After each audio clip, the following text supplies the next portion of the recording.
Hi, everybody. We've got a great show for you today. It's September 14th, 2022. Justin is away today, so we have some special guests. Stay tuned, and we will be back.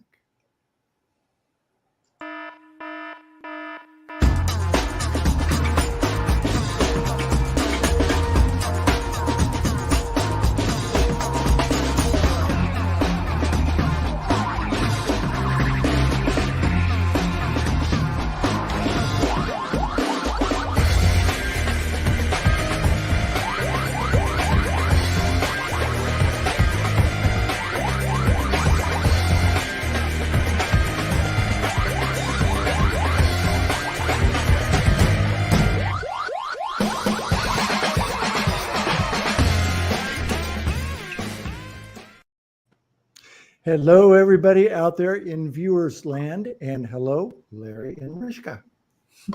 Hey, Richard.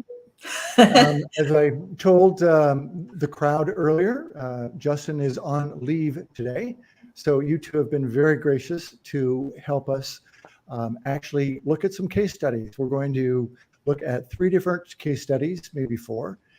And sort of pick them apart so people can start to look at things better themselves with a more critical eye. I know you guys have both done a lot of that, and so I think we should have a great show. Before we do that, I think it's really important to mention what Justin is doing. You know, Mariska and I, we're all about lifestyle, and what Justin is doing today is spending time with his family. I believe his daughter is running a cross-country meet or something like that. And, you know, that's one of the things that passive income, passive notes can do for you. You know, basically it creates a lifestyle so you don't have to be tied to a 9 to 5 or 8 to 5 job, and you're able to basically enjoy life. And kudos to Justin for doing that. That's right. She had another meet just last week, and he did the same at that time, but there wasn't a conflict. So I understand she's quite the track star. It's awesome. Yeah. Very cool. Yeah. Well, we're happy to be here, and so we can talk about him behind his back while he's gone. No, it just okay. Before we do that, let's just talk a little bit about sponsors. We don't have our sponsor slide today, but we'd like to thank Bright Path Notes, NuView Trust, and Cyria, all of which are constant sponsors of this broadcast. So thank you very much, everybody. With that, why don't we jump into review of some deals? Or do you guys have something else you'd like to say? No, let's get to it. That sounds great. All right, let's pick one up. I'm excited. I haven't seen these yet, so okay. Interested to see what's going on. All right. So these are 3 little deals that are in my portfolio, and I tend to like as many deals as I can get in Wisconsin and Michigan, this being one of them. And part of the reason is as you can see, this is nice, clean little real estate. There's a lot of that up there. Little salt box type of houses that are, you know, very well occupied, well cared for, and have a very nice family situation, good emotional equity, and that type of thing. With this transaction, I actually bought it from a private individual, and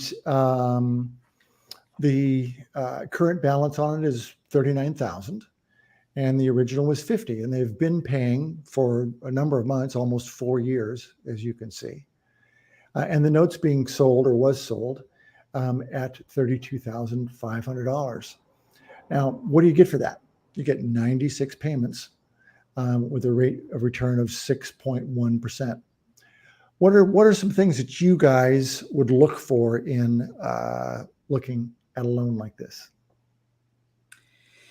Well, I'd say the first thing is, you know, kudos for you. It looks like you bought it at a discount, so that's always excellent. So you immediately, you know, if the balance, the remaining unpaid balance of the note was, you know, $39,000, close to $40,000 and change, you know, you immediately got it with some at a discount, which boosted your yield. So that's always fun. Another thing I like about it is I see that the market value, I assume that's of the house, is $86,900. So you've got a lot of protective equity.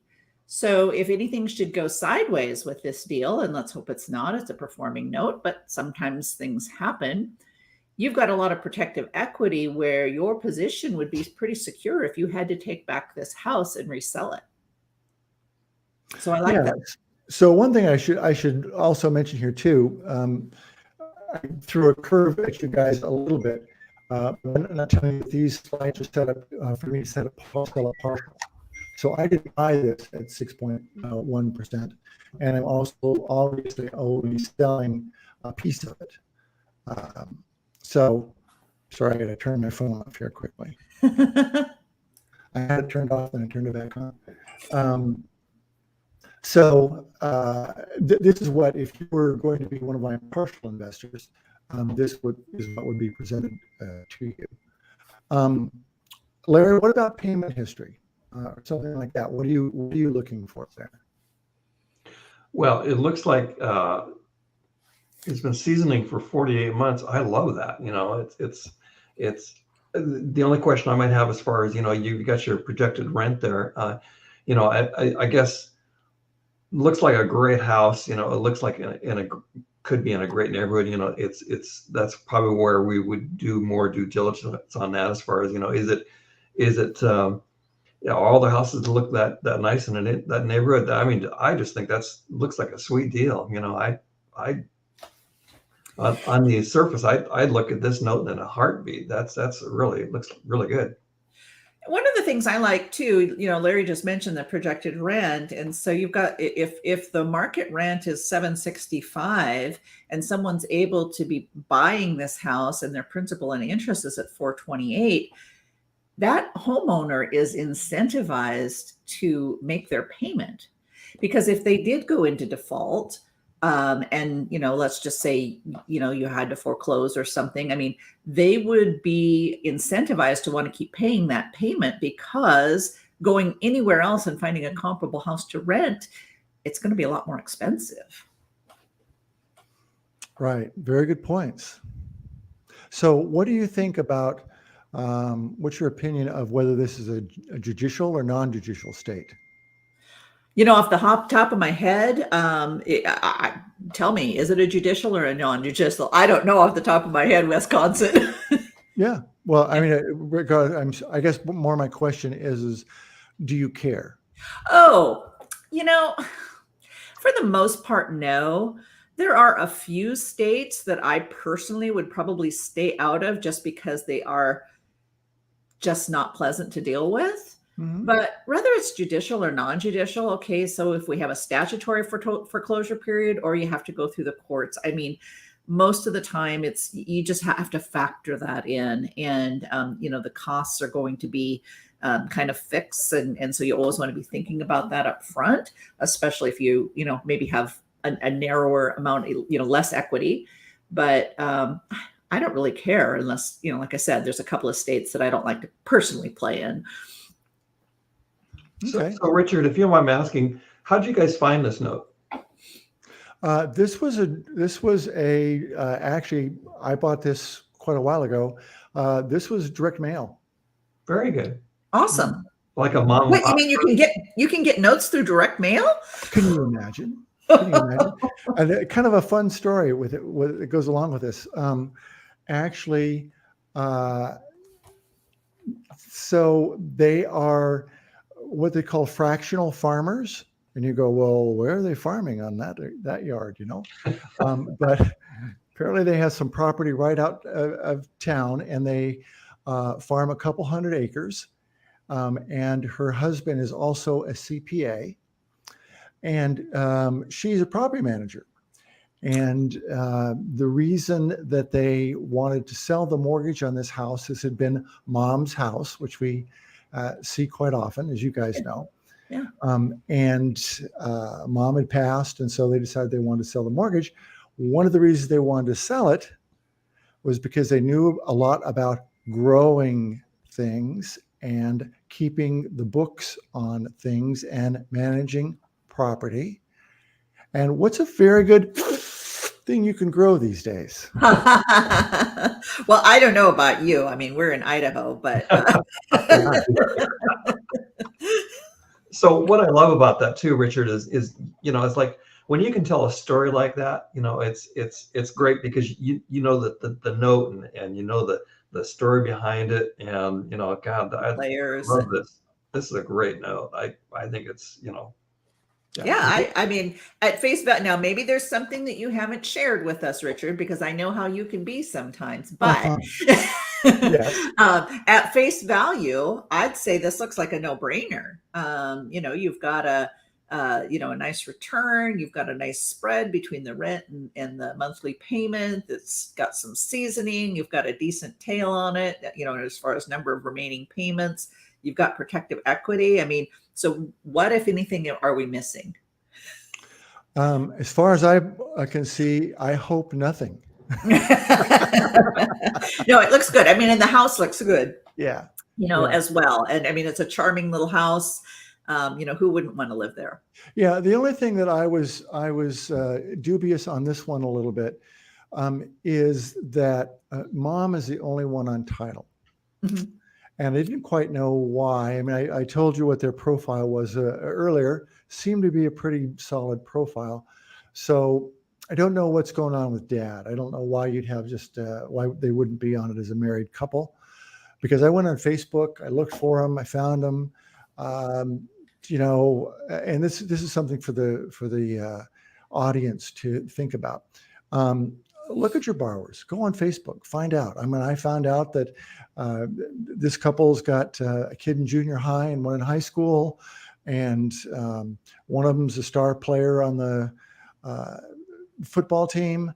I mean, this family couldn't be more apple pie than you'd want. And so it's good to get a feel for your borrower for that reason. Definitely. Yeah, I like that you mentioned Facebook too. We've done that many times. That we go on Facebook and check people out, and sometimes we find really great surprises, and sometimes we find maybe not so nice surprises. So I mean, you can certainly do background checks and other things, but you can do a lot of sleuthing on your own just through social media. Well, that's the best time during underwriting to find surprises, right? Yes. Better to find out before you actually make the buy. Yes. I've had that happen. Yes. So let's look at number 2. Yeah, great note. Number 2 is in Ohio. Okay. As you guys know, there's a few peculiarities owning in Ohio. We can discuss those. But the original balance on this one was $75,000. Currently it's $35,000, so it's paid down pretty well. This has got good seasoning on it of $129. No kidding. Right. And you've got a great value. So this is for my profile of my buyer. This is exactly the kind of note that I want. And that's something that we might mention to people. When you're starting out in your practice, determine what your buyer profile is. And are you going to sell outright, or are you going to do partials? Larry Merichka, tell me a little bit about your typical buyer. What's their profile?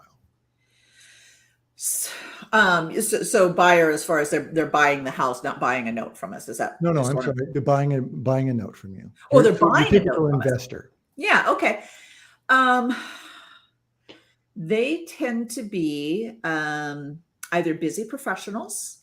They have a professional career and they want to expand and diversify outside of just stock investing and that sort of thing. And they don't necessarily want to be having to do and learn all of this themselves. I always encourage them to learn as much as they can, but oftentimes they just they want something that's very passive, that's easy to manage. The other would be maybe someone who has, they might be a real estate investor, and maybe they're a bit tired of, doing the typical real estate investor stuff, whether that's being a fix and flip, type investor, or whether that's, being a landlord, and maybe they're just burned out and tired of tenants, toilets, and trash. Mhm. And so they like the cash flow. They like that aspect of it, but they're not necessarily interested in, owning the properties themselves. They'd But rather. they still love to have their investments secured by real estate, and Oh that's, yeah, yeah. that's, as with any investment, there's no guarantee. But boy, if I can have my property or my investment secured by real estate, I feel so much better than if it's not secured. Well, So are they and you particular have, about how it looks? um, yes and no. I mean, that's always a factor, because of course, if I mean, there's a couple of things at play there. One, obviously, if it looks really nice and cared for, that tends to be an indication that the borrower has some emotional equity, that they care about the property and what it looks like. It's their home. Mhm. But you know what? We've had good paying notes that maybe didn't look so great. And there could be reasons for it. Maybe they're having some health issues or something going on. And so yeah, I mean, always a nice looking property is better, but I certainly wouldn't discount something just because it doesn't have the white picket fence and and the little shutters on the door, or the windows, whatever. So I'm more concerned about what the paper looks like. I'm concerned about the paperwork. And the background for the borrower. That's really more Yeah. concerning to me. And have they been making a payment, monthly, month in, month out? Did they, and if it's a newer note, maybe it doesn't have, 10 years plus of seasoning. So in that case, I'd be concerned about, okay, how much of a down payment did they make? Do they have some skin in the game? I mean, these guys, I don't really care at this point whether they had a down payment or not. They've got 10 years of payments. Right.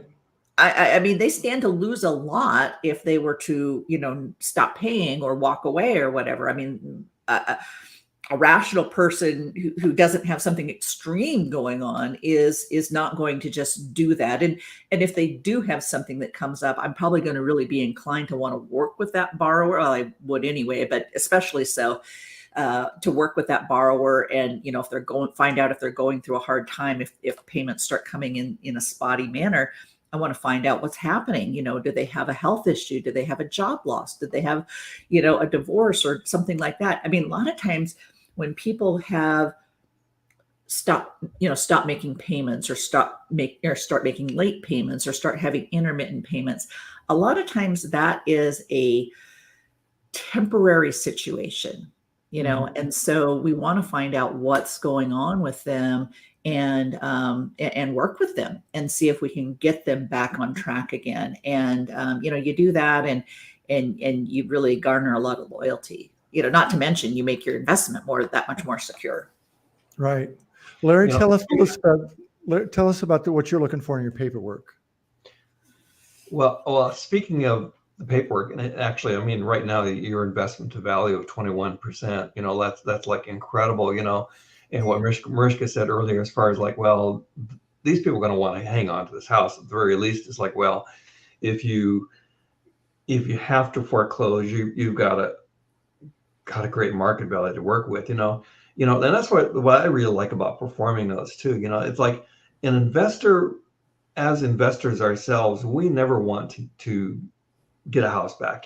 We know some people say, well, I like to buy non-performing notes because then I'm gonna foreclose on them, and but you're buying a job. Back to what I said earlier, when you've got something like this, it really is passive income that basically I would not have it lose any sleep over this at all. So Right. back to your little question, I think that you were saying there, Richard, basically what kind of paperwork, we've seen so many different types of paperwork that that has been originated by owners, that maybe they had some attorney that helped them and so forth too. There's just such a big variety, and that's really something that it might as you might call it, might have a little hair on it, but that can be worked through too, and you can look at that and say, well, what do I like about this and what do I not like about this, and Yeah. I'm going to mention real quickly, if anyone who's listening right now has some comments, go ahead and put them in the comment box. We may or may not address them right as we're talking, but we will make sure that we go back and address them at the end. So if you do have any comments, go ahead and put those in the box there. Good reminder. Now, one thing I think is very special about this deal too is that it's got a star on the front. You know, I like the star. I was going to comment on that star. Any that a house with a Texas star star? on the front. Yeah. Yeah. So if you're listening and you're not visualizing, there's a nice big star on the front of the house. I mean, that just shows, I think that shows pride of ownership. I mean, somebody who's just who doesn't care about the house or where they live, they're not going to do that. So I maybe you guys know this is a total aside, but I see a number of houses like that with stars on. What is the significance? Is there any other than it just looks cool? Well, isn't I'm it not sure. It's a Texas thing, isn't it? I think it originated as kind of a Texas thing, because they've got the star in their flag, but I don't know. I mean, it could just be, they like the star. So is there anything special about owning a note in Ohio? Gosh. Registration requirements? As I recall, you need to have some sort of licensing or registration or something. I personally haven't invested in Ohio in quite a while, so I don't know. Now, we did just have a comment that came in. Richard, you can answer this. Was this a first mortgage? Michael says. Yes, this was a first mortgage. Is. Okay. Michael, does that answer your question? Yeah. Yeah, I tend to not like to do seconds. A lot of people love them because of the yields and they say there's safety in them and all that. But I don't want to have to, and it's just total choice. A lot of people who do seconds would totally disagree with me on this, but I don't want to be behind somebody else. I don't want to have to pay off somebody else's loan to collect mine and la, la, la. I just I'm a keep it simple kind of guy in terms of this kind of stuff. Yeah. Yeah, we tend to be the same. It's different if we're carrying back a note ourselves. That might be a little bit different situation. And then we know the borrowers and what have you. But yeah, there's definitely some strategies for people who are buying seconds and it can make a great deal. But yeah, it does keep it a little simpler if we're in first. And so that's what we tend to do when we're buying notes as well. Right. So back to the registration, I just mentioned that because Ohio is a state where you do have to register. It keeps getting bounced back and forth the legislature. So some people say, well, you do, but not yet, and things like that. Exactly. Exactly. I bring that up just to say that one should find out. Georgia is playing with the same type of stuff. And I'm not legal counsel. I'm not giving you legal advice.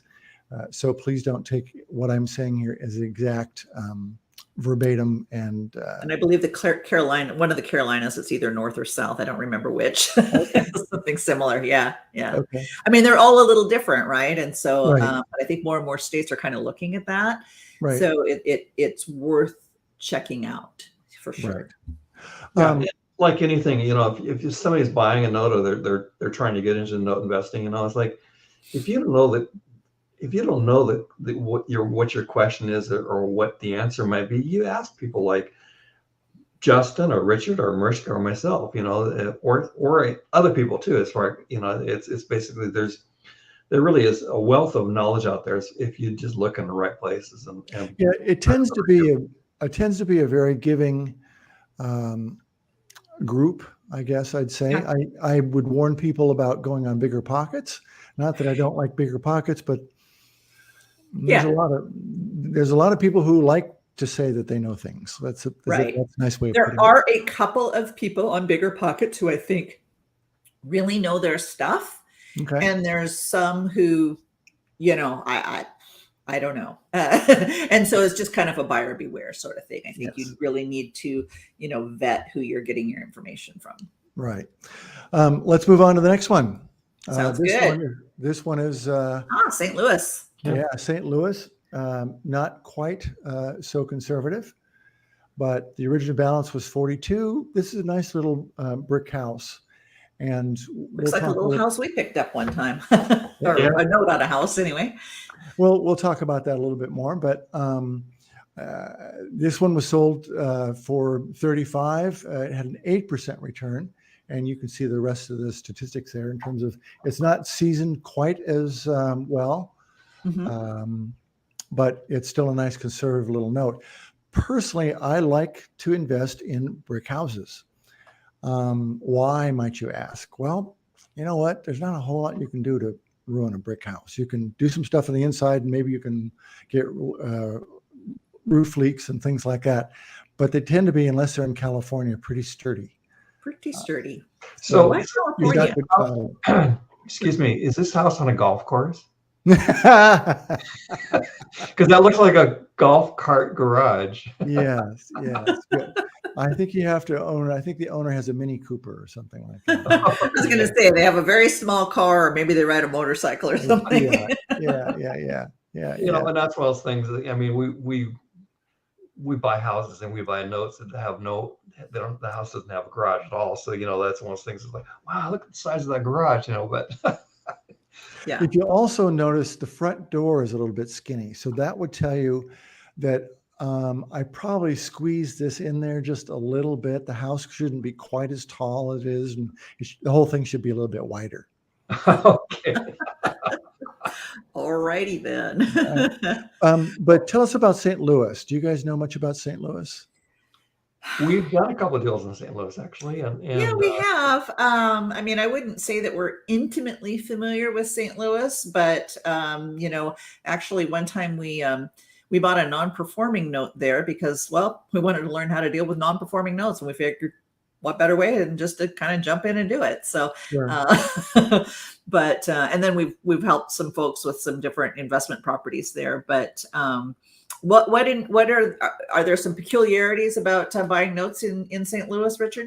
Well, one of the things I would say is that, like any town, any city, there's good parts and bad parts. Sure. And one thing that I watch out for in St. Louis is what they call the states. What does that mean?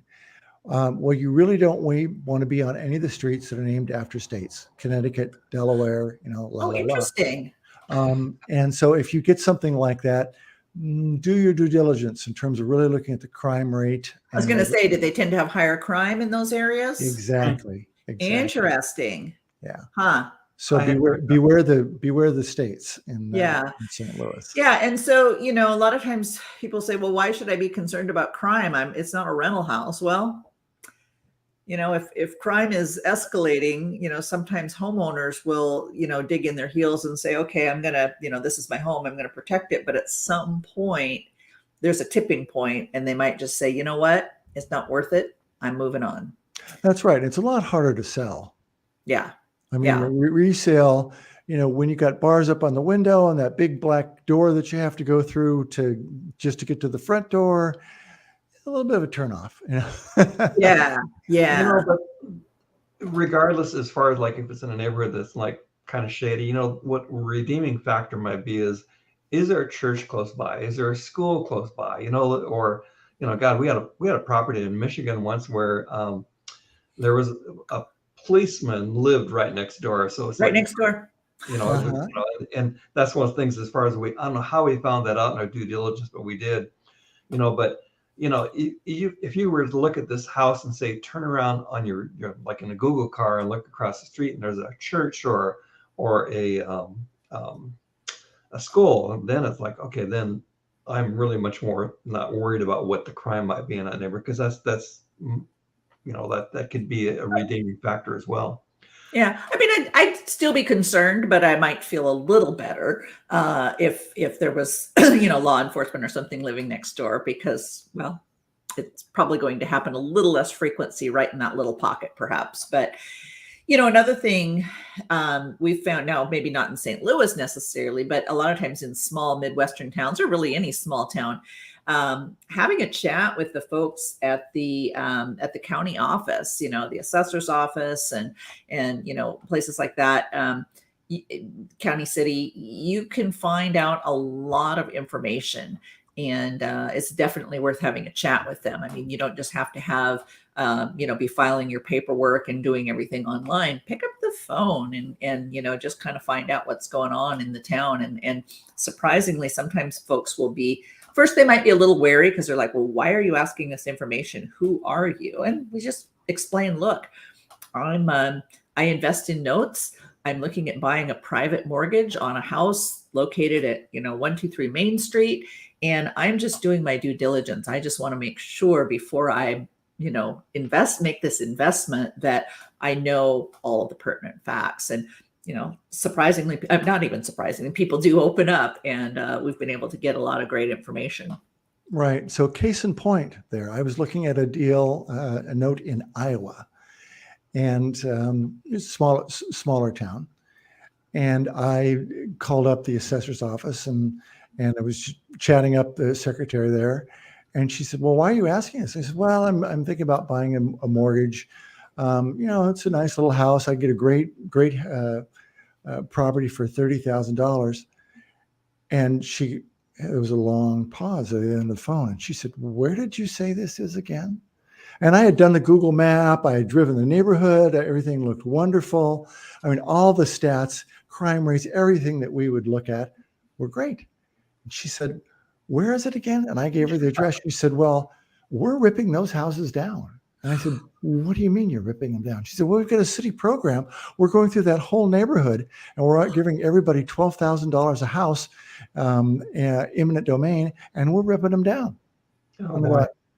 Holy You smoke. could have been left high and dry. My Exactly. goodness. I almost paid $30,000 for a house that by eminent domain would have been taken down. Now, why were they doing that? They were doing that because it was costing them $84,000 a year to keep the streets up, to keep the weeds down, to do all this other stuff. And the maintenance was driving the city bankrupt. So they're wonderful by California houses. I mean, you'd die to have any of these houses in those neighborhoods. But they were largely unoccupied in that neighborhood. Yeah. Wow. Yeah. So You wouldn't have found that out without making a phone call, would you? Yeah. Those phone calls can really help. And that brings up a point too, is why do we find more notes in certain areas and also in certain times of the economy? In the last couple of weeks, Mariska and I have had several people come to us to ask us, how can we create seller financing on our properties and how can we do this? And matter of fact, we were working with one family that basically they want to sell their house with seller financing because they want to go ahead and buy another house with seller financing. And it's with the interest rate change, with the interest rates coming up, and also, as you know, Richard, the mortgage credit availability has gone way, in the toilet, and down and so forth. So, it's I think there's really going to be some more opportunities even coming up where people are going to be wanting to create a note on their house. They're going to sell the house with private financing, and I think it's going to be a win-win for people that really, what we call the penalty box buyer that can't buy right now, but they're still good people, and they might be able to get into a house on private financing. I would agree. I would agree. And one thing that, you mentioned the seasoning on one of these previous loans. A lot of the notes that we're buying right now have zero down payment. So you go, well, why did the people do that? Well, they'd been renting to that person for 5 years. They just didn't want to have the hassle of being a renter anymore, but the person had always paid very diligently. They've been in the house, or they sold the house to them 2 years previous, something like that. And that person has been in that house for 10 years or, whatever. They've been making their payments religiously. So even with a zero down payment, I would still do that deal. Yeah. Just find out what the history is, if I had somebody who had been a tenant for a few years, or maybe they'd been in a lease with option to buy, but they weren't able to get institutional financing, but they were a good tenant and they paid on time, man, I'd extend them a note without having a huge down payment or any, if they'd been paying for a few years. Right. So anyway, let's do one more. I think do we have time for one more, guys, or not? I think so. All right. All right, let's do one more, and then we're back to Michigan. Guess what? Back to my favorite little salt box type of houses. Yeah, we like Michigan too. Yeah. Yeah. Original balance was 31,000. Current balance is 42. Let's talk about that. How does that happen? Well, if I had to guess, do you want me to guess? Sure. My guess is that somewhere along the line, there may have been a loan modification.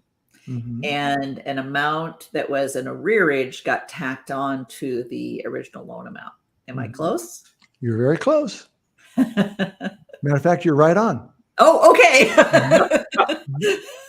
But would you not buy that loan because there was a mod? That would, I would do further due diligence. Mhm. We have purchased loans that have been modified. And when I find out that, like, for example, one that comes to mind, Larry, is that one we did in Memphis, Tennessee, and the lady had lived in the house for 16 years and had a loan modification, and the house looked as cute as a button. No problem. I mean, that lady had emotional equity. So I would have no problem with that. So it really depends. I mean, sometimes things happen, when you have things like the crisis of, 2008 Mhm. or, something, like within the last couple of years with the pandemic, people were hit hard and they were hurting. And so I think it really depends on the story.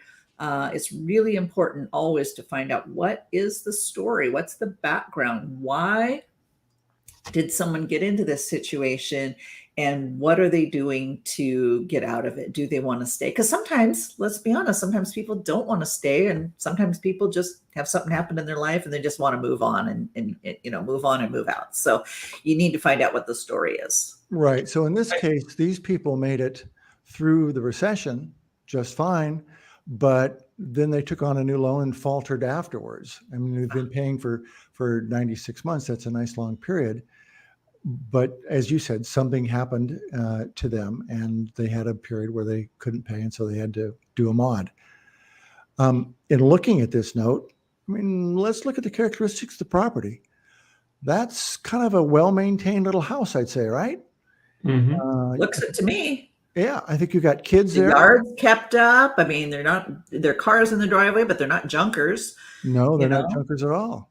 And matter of fact, there's no cars on the lawn. Right. That's a good one. They're not on. Not on the lawn, which we see quite often. And there's a whole lot of things that just sort of screams, because a whole neighborhood like this just screams of somebody who really wants to be in this house. Yeah. Yeah. Well, there's a few things I notice as well. Yeah. And with a projected rent of $1,100, their and monthly current payment of P&I at 401 plus taxes and insurance, that's a nice place to be. Yeah. Right. So for me to buy this note, and as you can see, it's got a nice long tail. I mean, to your point, if it's been seasoned 96 months and it's got a remaining term of 264, I think it was modified at some point there, right? But I can sell a 10-year partial on this, actually, which is just about what I was doing, 127 payments, and still have plenty of running room when I have almost no equity in this loan myself to collect those payments of $400 for quite a few years. And well, let's just look at a what if scenario as well. Okay, because right now the market value is 108,000. Let's just say that the worst happened and that this house lost 50% of value. You still are in a okay loan to value position. You're still not underwater. I mean, it's not as good as it is now. Right now, your investment to value is 37%. Right. You might be closer to, 75, 80% if you had a huge drop in value. But again, if rents are high and people are able to pay roughly half of that, or just really anything that's equal to or less than, and own their home, they're most likely going to want to stay if they possibly can. So, yeah, I don't know. Well, What do you think, Larry? I think it looks I good. always feel good as far as, Richard mentioned about selling a partial on that. I always feel good about whether we're selling a partial or if we're buying a partial. Who is the person I'm buying the partial from? Because Richard has a vested interest in this thing, and of course he doesn't want to mess something up with his investor or his friend or whoever he might be selling this to. So he's going to be selling a note that he wants to get back. So Yeah. we know that Richard has done his due diligence on that part of it too, and that he's going to be watching out for his investor.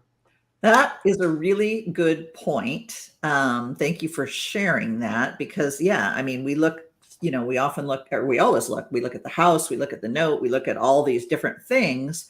But if you're buying or selling a partial, it's important to also look at, who you're working with. Yeah, Yeah. exactly. So, So I've had several of my partials pay off recently, and much to my chagrin, because when they pay off, then I make whatever paltry sum up front that I made, but I lose the tail, and that's the whole reason that I've got, I don't know, 20, 25 of these now. Yeah. Which is going to be a nice little annuity at some point. And I keep Yeah. trying to build as many of those. So I'm saddened when they pay off. I don't want that to happen. Yeah. But this is a good example. And tell me what you both think of this. A lot of times people will look at a house like this and they say, well, market value is 107.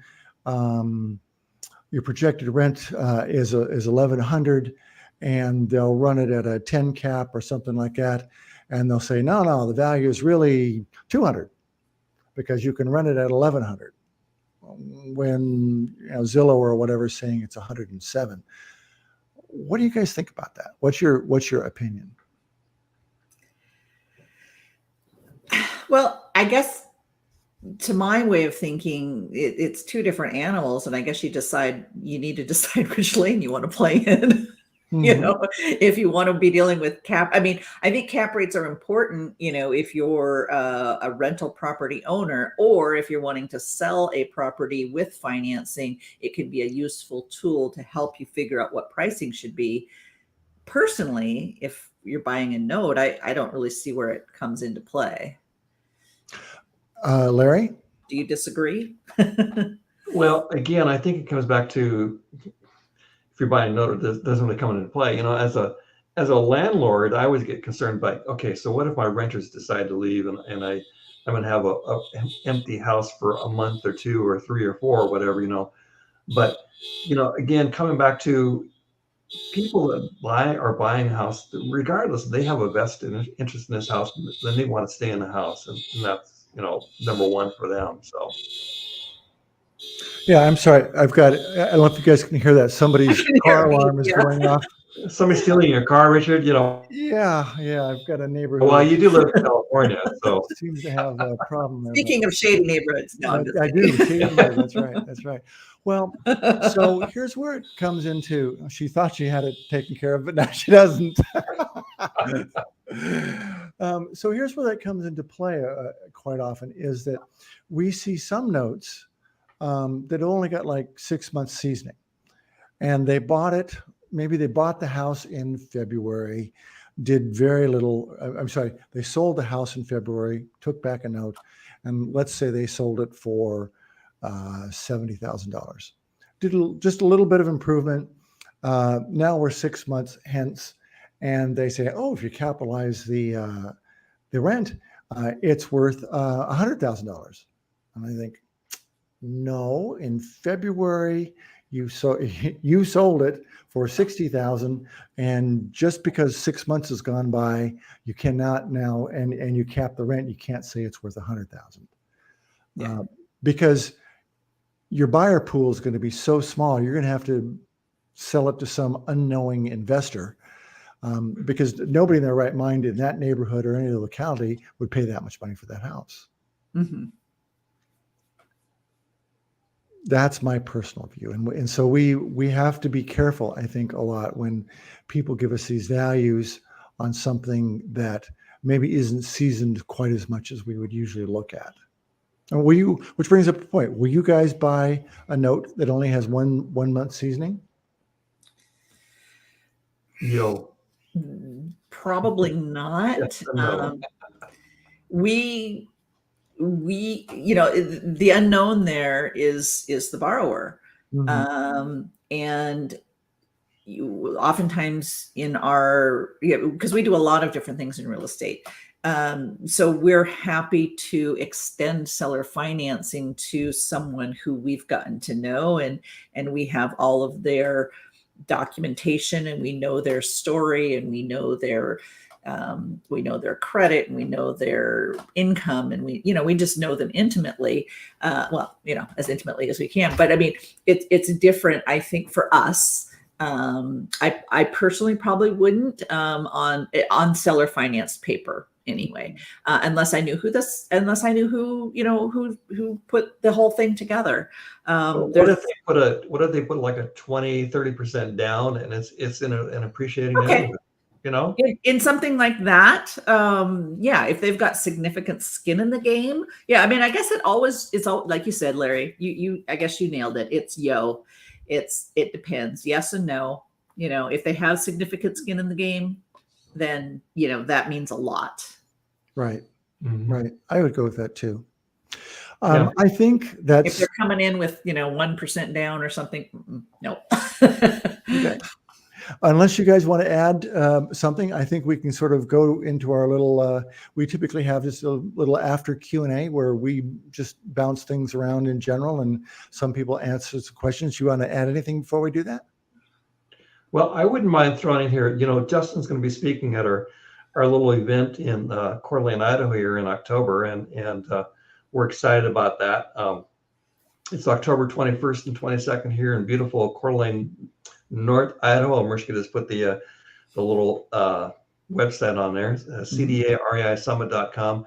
We have basically managed to get some incredible speakers here, and a lot of national speakers that a lot of people know and so forth. Everything from Claude Diamond, Joe McCall, Bob Zachmeyer, Derek Long, Jeff Watson, some really top-notch people.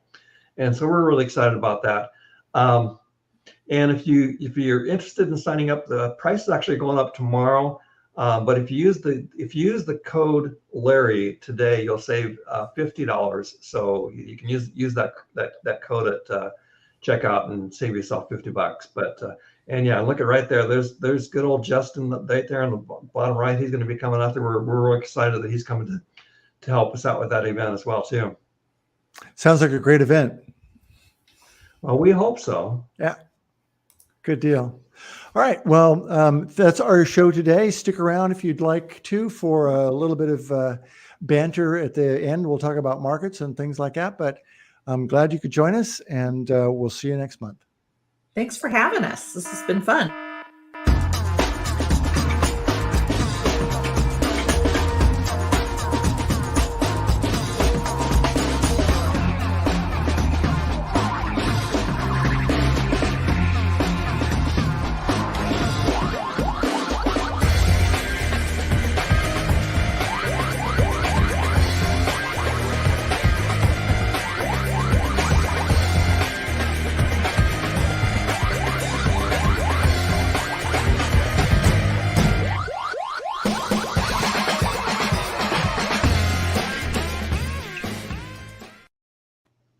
I don't know where Justin got that music, but Makes me want to dance. It's pretty wild. That's right. I mean, for a finance-oriented show. So I'm curious, what are your investors telling you, or are they, given where rates are going and what's happening in the market right now?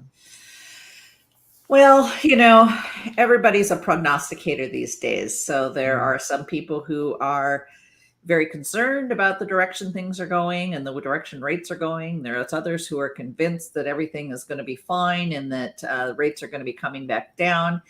And, the reality is, I certainly don't want anyone to get hurt, but I don't really care either way. But what the market is giving us right now is a lot of uncertainty.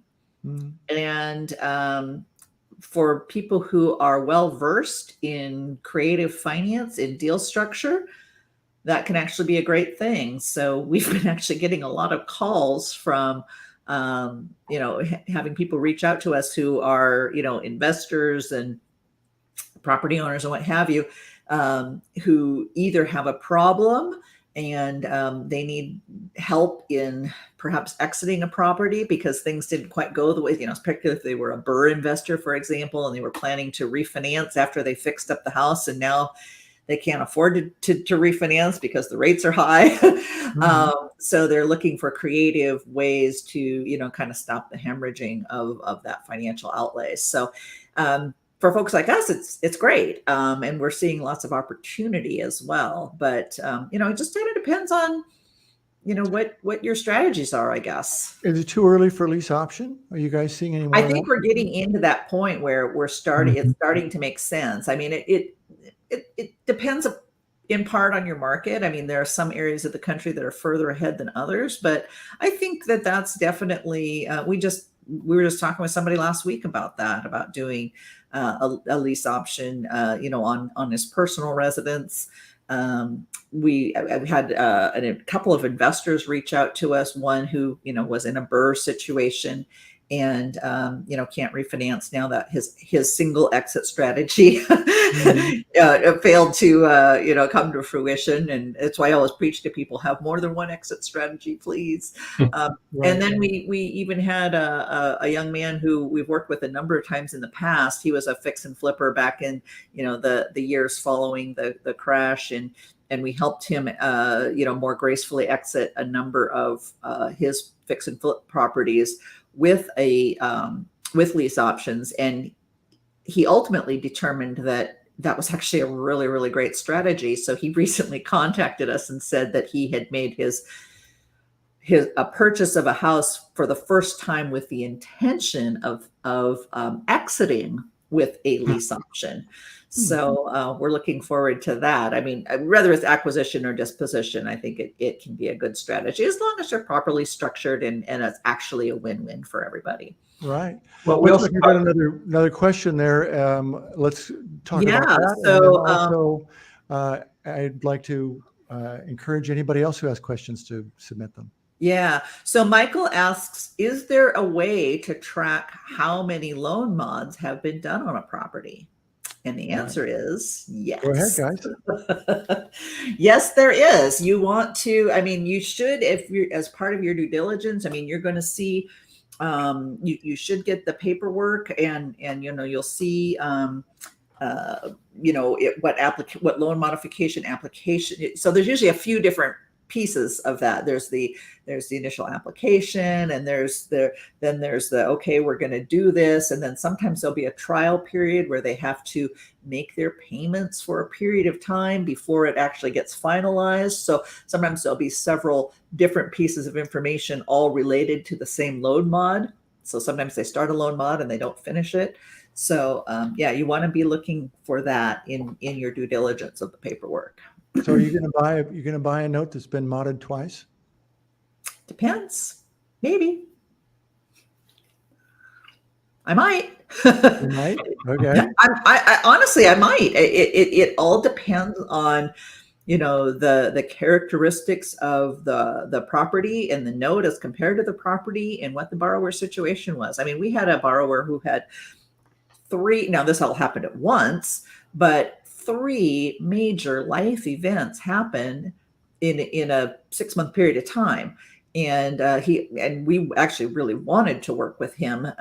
But he just kind of had thrown up his hands and just moved out of the house. And we ended up, contacting him and were able to do a deed in lieu of foreclosure. So that we could, have clear title to the property and he could exit it without it, being a hassle. But we offered to let him, resume and do a forbearance or a loan mod. And he's like, thank you, but I just need to move on, emotionally. There was just a lot of baggage associated with that house. So are you sure the reason he threw up his hands wasn't because he was getting arrested? It wasn't. I mean, it was actually a kind of a sad situation.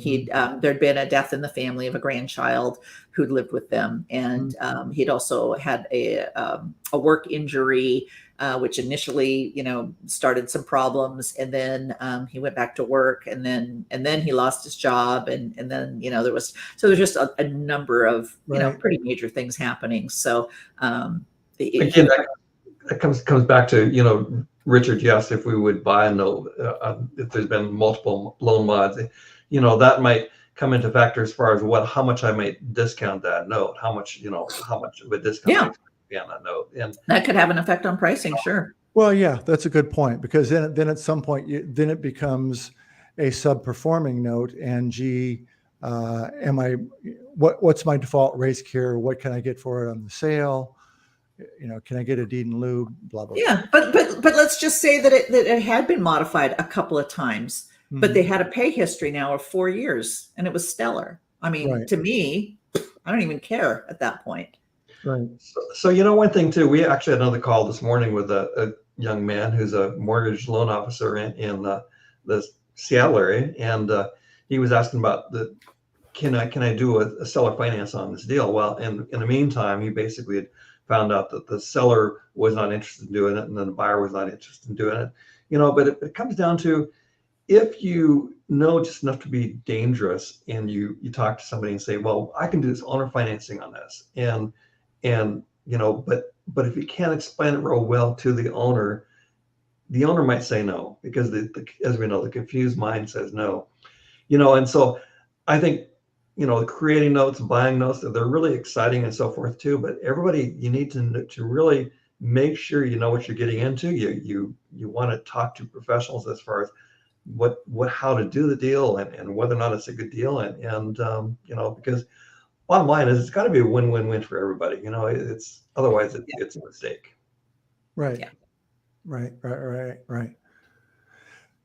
So, what else is going on in the market that's interesting to you guys? Say lease options. I mean, are you considering doing NPLs, non-performing loans for? I am. Larry, do you want to handle that one, or shall I jump in again? I still don't want to do NPLs. I'm not ready for them. I think the pricing for me needs to get a little more attractive. Once upon a time, you were able to buy them for literally pennies on the dollar. I'm just not ready to pay.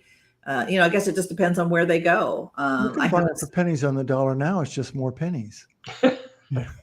Yeah.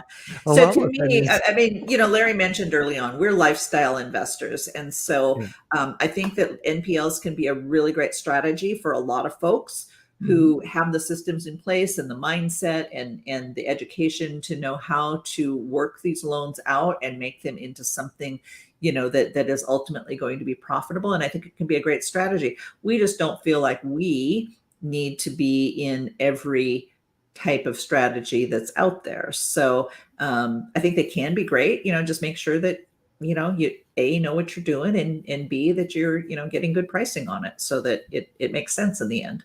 How about sub twos? I love sub twos. Yeah. Just do them right. Yeah. We're interested. So, as you guys know, Justin and I are out originating notes through various means, texting and dropping mail and things like that. And it's amazing the number of wraps and sub twos that we're finding that just individuals have done on just a one-off basis. And there's more creativity out there in the market than you would think. Yeah. Yeah. So you're finding that they've been done in recent months, or many years ago, or many years ago. Yeah. Isn't that interesting? Yeah. Done a long time ago. And when I originally got into lending in 1982, Oh my God. I was still in high school. I think that was the year I graduated, actually. Yeah, rub it in. There were a number of commercial sub twos. Yeah. Because the market was just in the can back then. Interest rates were insane at that point in time. My dad was a builder, in the 60s, 70s, 80s. And I wish I was old enough at the time to have an intelligent conversation with him about, what he was doing with these, homes he was building. But I know he did creative strategies. I know he offered seller financing, possibly lease options, to some different things, because, interest rates were 18%. People couldn't buy something, Right. So Yeah. we're also finding a lot of success, and this is sort of a strategy for some of the folks out there. If you want to focus on North Carolina, South Carolina, Texas, Georgia, all around in there, in mobile homes, because there's a lot of notes that have higher coupon rates that are perfectly good notes, where there has been sub 2 or not sub 2 financing. But a lot of people, I think, sort of dismiss that market. So are these, tell me about these mobile homes. Are these mobile homes on land that have become real estate? Are these mobile homes that are personal property? Are they in a park? Are they on leased land? What's the status here? Yeah, for the most part, they own the land. They usually own an acre or 2 of land. Yeah, those it's are great. Yeah, which is great. And they're double wides, not that old, 15 years or less. Yeah. And they're well maintained. And you look They're at well it and go, maintained. well, it's a mobile home, but it's got a nice yard and a nice, the kids are out playing on the street, or not the street, Yeah. the backyard. And why not? When I used to originate mortgages a long time ago, I won't mention when, but yeah, I mean, if it's on land, if it's had the title eliminated, and there's strategies, by the way, for those that are personal resident or personal property as well, and that's a whole nother topic. But the ones that are considered real property, they may not appreciate to maybe the extent that a single family residence, stick built house might. Right. But it can be a great investment opportunity, or just a place to live, for crying out loud. Yeah. Well, not only that, there's a market for them. There is a market for it, especially in these highly appreciated areas. I mean, gosh, when Larry and I moved to North Idaho, we thought everything was on sale, because prices were so much lower than the Seattle market that we had just left. Well, guess what? We're practically at Seattle market prices now, and affordability is really an issue because wages have not kept up with these housing prices. And so local people, they're like, well, can't even afford to get a house now. Right. Right. So a lot of people, influx of folks from, higher price markets, and they just drove the pricing up. Right. So I actually we're also buying some recreational land in central Washington, and we're going to sell it with seller financing too. I think the one thing, I don't think it's a buyer's market quite yet, but I think that there are a lot of people that are looking at the market and going, I think now is the time for me to either sell my house, sell my land, move on, I agree. I'm just noticing the clock, and I think we've actually exceeded our time a little bit. I've had so much fun talking with you guys as always. Larry, I think you should close us out, and thank you very much for joining us. It's been a great show. Thank you so much. Thanks, everybody.